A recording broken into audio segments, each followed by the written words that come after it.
Good day, folks. Sean here from Air Photography.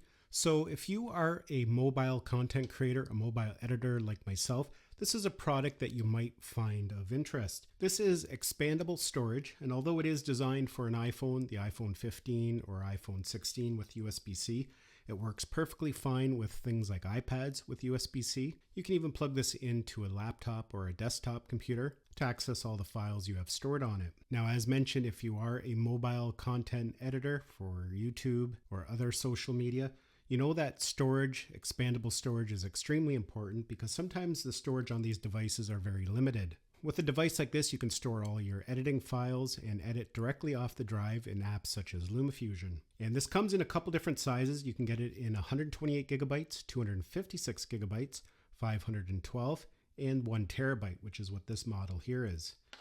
And there's actually a couple different ways you can connect it to your phone. The simplest way is just to plug it into the USB-C port at the bottom. And as you can see, I do have a case on it and it still connects with no issue. We have a screen on the front that gives us some basic information about temperature, power consumption, and the storage size. Of course, we can go into our Files app, and there it is there. Right now it's currently empty. And we can easily add that as a drive in LumaFusion. On the bottom of the drive, there is a USB-C port, so we can plug it in to charge the iPhone up. You can see there it's now charging, and it'll even show us at the bottom there the wattage at which it's being charged. Right now it's being charged at 28 watts. Some people might not like having it connected to the bottom like that. You might find it in the way. So they do include these cables here, two different sizes, so depending on the size of phone that you have. I have the Pro Max, the iPhone 16 Pro Max, so we will use the longer cable. All we have to do is connect the drive, plug it into the bottom the same way, and it is magnetic. Next to the Apple MagSafe.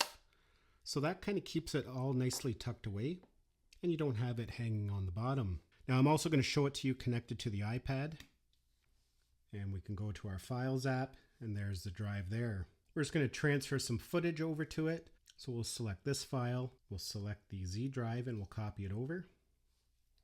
And as you can see there, it's pretty quick. That 7.5 gigabyte file is going to take just a little over a minute to transfer, so it's nice and fast. You can play your 4K videos off it in real time. You can edit off it in real time, which I'll demonstrate here in a minute as well. So there we go there. We've transferred the file. That took about 1 minute and 4 seconds to transfer a 7.5 gigabyte file, so that's nice and fast, and we can bring it up here. There, me and my friend are flying the Avada. And you can see the footage is nice and smooth. We're playing it directly off the drive. We can also launch our LumaFusion. We'll create a new file. We'll go to linked folders. You can see I already have the Z drive added. We can drag that file down and you can see there it is. So this file is now being read directly from the drive, and you can see it plays through with no issue. There's no lag. We can scrub through easily. And we can do all our editing directly off the drive. And it works the same way whether this drive is connected to an iPad or to your iPhone. So it can be a really valuable tool for mobile editing and just for storage in general. It's also a great way to transfer large files.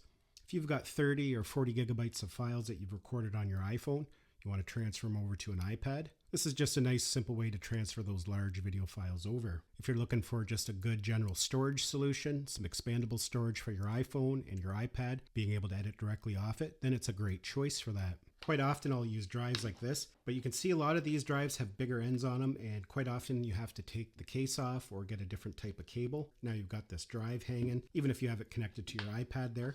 So something like this is just much more convenient. According to the manufacturer, it has a read speed of 130 megabits per second and a write speed of 120 megabits per second. So yeah, that is the Zike Drive. I'll include a link to it down in the description if it's something you are interested in. Hopefully you found this video had value. Give it a thumbs up if you did. It's always greatly appreciated. Thanks a lot for watching, and we'll see you in the next one.